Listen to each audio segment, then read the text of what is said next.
அனைவருக்கும் வணக்கம். இன்றைக்கி ஏப்ரல் 27, 2025 ஞாயிற்றுக்கிழமை. தினமணியில் இருக்கிற முக்கியமான நியூஸ் என்னென்னு பார்க்கலாம். ஹெட்லைன்ஸ் காஷ்மீரில் தேடுதல் வேட்டை தீவிரம், பயங்கரவாதிகளின் 4 வீடுகள் இடிப்பு, நடுநிலையான விசாரணையில் இணைய தயார்னு பாகிஸ்தான் தெரிவிச்சிருக்காங்க. இந்தியா பாகிஸ்தான் முதல் நீண்டகால பிரச்சனைன்னு சொல்லி ட்ரம்ப் தெரிவிச்சிருக்காரு. அப்புறம் பகல்கம் தாக்குதல் ஐநா பாதுகாப்பு கவுன்சில் கண்டனம்னு தெரிவிச்சிருக்காங்க. மருத்துவக் கழிவுகள் விசாரணையின்றி சிறை, சட்ட திருத்த மசோதா பேரவையில் தாக்கல். உயிரி மருத்துவக் கழிவுகள் கொட்டுவோரை விசாரணையின்றி சிறையில் அடைக்க வகை செய்யும் சட்ட திருத்த மசோதா சட்டப்பேரவையில் சனிக்கிழமை தாக்கல் செய்யப்பட்டது.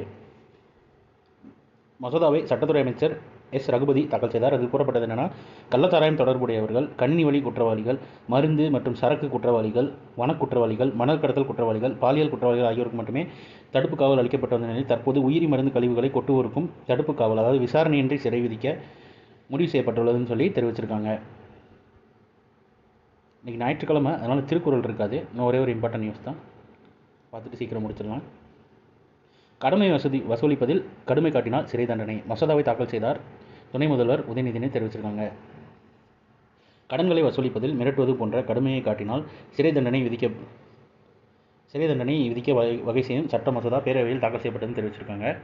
பணக்கடன் வழங்குபவருக்கு மற்றும் அடகு கடைகளின் தொழிலை ஒழுங்குமுறைப்படுத்தி கடும் வட்டியிலிருந்து மக்களை காப்பதில் ஒரு முன்னோடி மாநிலமாக தமிழகம் விளங்குகிறது. தமிழக அடகு கடைக்காரர்கள் சட்டம் 1943, தமிழ்நாடு பணக்கடன் வாங்குவோர்கள் சட்டம் 1957, தமிழ்நாடு கந்துவட்டி தடை சட்டம் 2003 ஆகியவற்றை அரசு இயற்றியுள்ளது. ஆனாலும் பொருளாதாரத்தில் பின்தங்கிய மற்றும் நலிவடைந்த பிரிவினர், குறிப்பாக விவசாயிகள், மகளிர் சுய உதவிக் குழுக்கள், விவசாய கூலி தொழிலாளர்கள், பணியாளர்கள், நடைபாதை வியாபாரிகள், பால்பண்ணை தொழிலாளர்கள், கட்டட பணியாளர்கள், புலம்பெயர்ந்த தொழிலாளர்கள் ஆகியோர் எண்ம முறை, அதாவது டிஜிட்டல் உட்பட பல்வேறு வழிகளை பின்பற்றி பணக்கடன் வழங்கும் நிறுவனங்களால் ஈர்க்கப்படுகின்றனர்.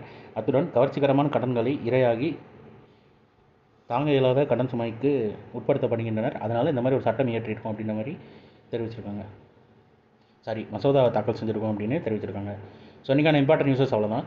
இதோட ஷார்ட்டர் வெர்ஷனாக 1 மினிட் கரண்ட் அஃபேர் நம்ம சேனலில் இருக்குது. வேணுங்கிறவங்க அதை யூட்டிலைஸ் பண்ணிக்கோங்க. மேலும் இன்னொரு நியூஸ் வீடியோவில் சந்திப்போம். தேங்க்யூ.